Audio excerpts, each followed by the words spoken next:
Welcome to the class 12 students. This is the continuation part of the chapter Human Reproduction. I have already discussed with you the histological structure of testis and ovary. I hope those things are clear to you all. Today I am going to start with the topic of gametogenesis.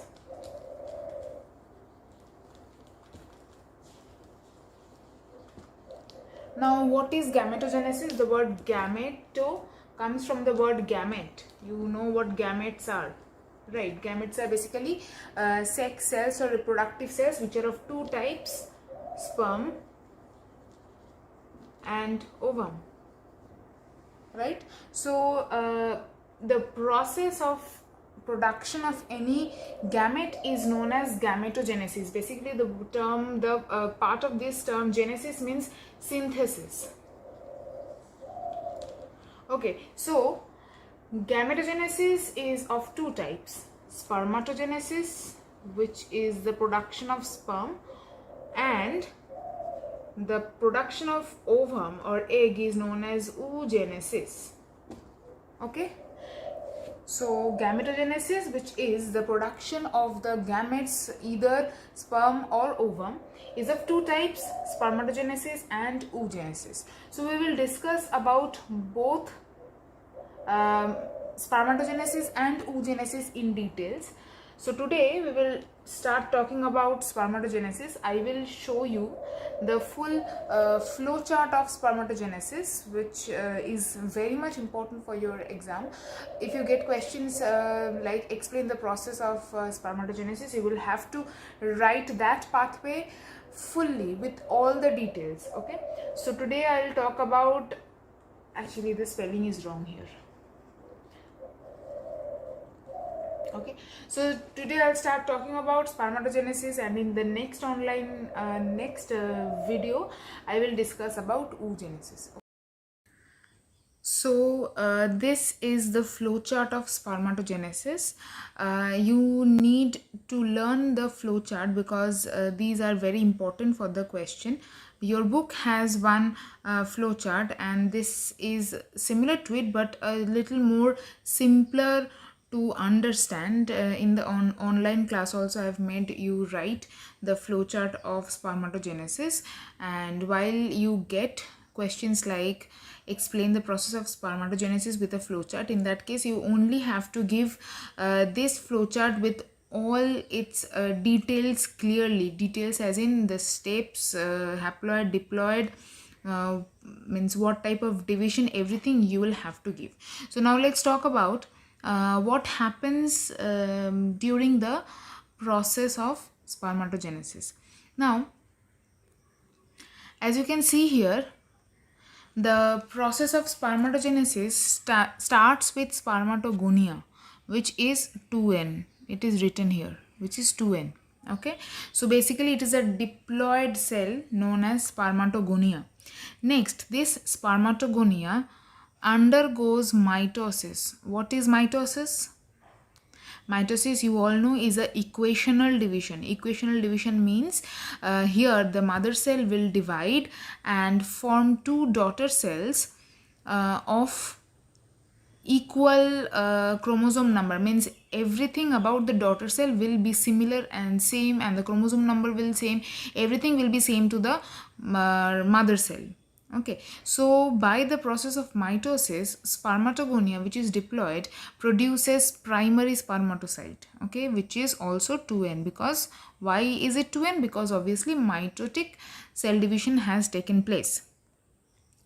Next, after the formation of primary spermatocyte, it undergoes meiosis 1. Now you all know from your previous classes that meiotic division is taken place by two stages, meiosis 1 and meiosis 2.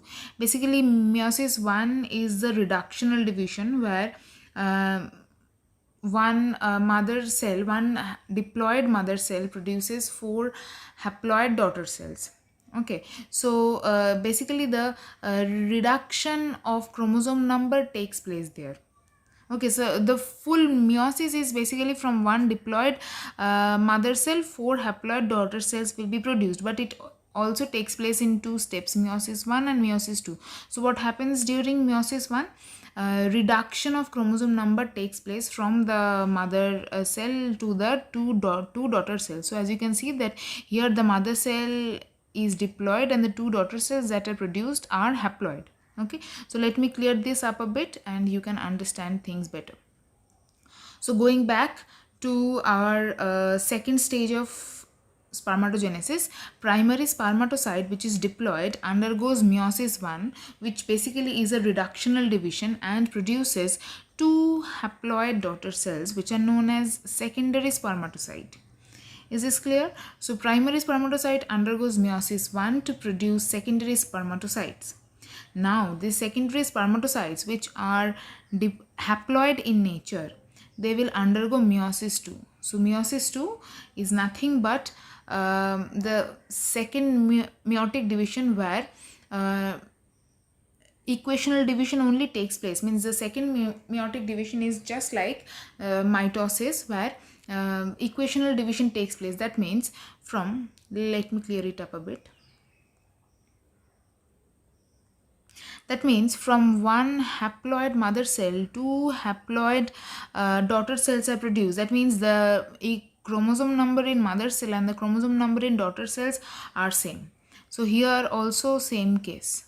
Okay, so in the third stage, the secondary spermatocytes, which are haploid, they undergo the second meiotic division, which is basically the equational division similar to mitosis, and they produce 4 haploid spermatids. These stage are known as spermatids.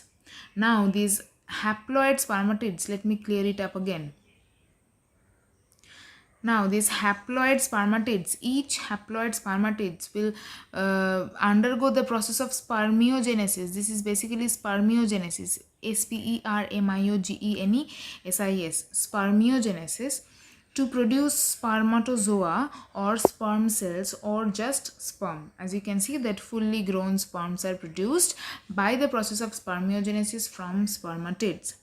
Now I hope this full thing is clear to you all, but one thing that is not mentioned in this picture, and I'm going to talk about that, and you need to write that in the flowchart as well, is which stage is, means each stage of this spermatogenesis has a name.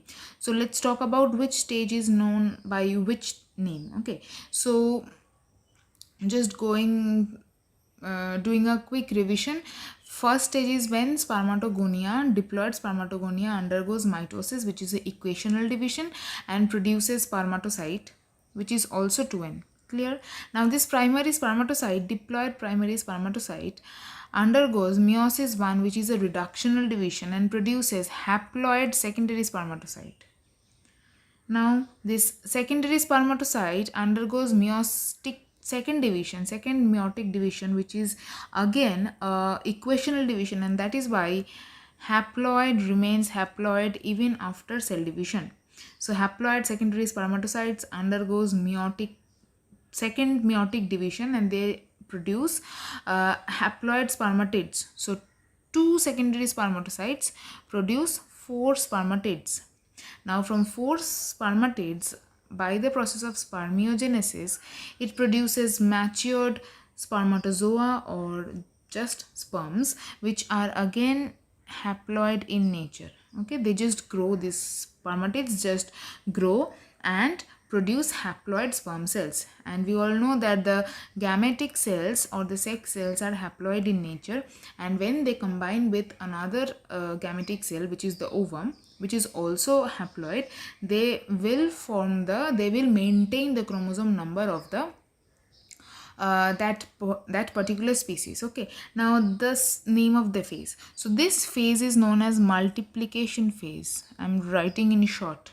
This phase, that is from this one to this one, is known as the multiplication phase, where spermatogonia, the number of spermatogonia is increasing just by mitosis, equational division. Okay, now the primary spermatocyte, this phase, what happens in this phase?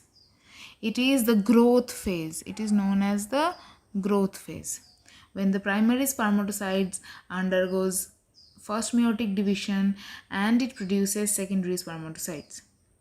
Now From the secondary spermatocytes, from this till the spermatids, this phase is known as the maturation phase. Again, I am writing MP, but this MP is not similar to this one. This is multiplication phase and this is maturation phase. Okay. Finally, the name of this phase is written here. It is known as spermiogenesis. So I hope this thing you have already written in the online class. While I was explaining this process of spermatogenesis, I made you write the name of each step of spermatogenesis. I hope this process of spermatogenesis is clear to you all.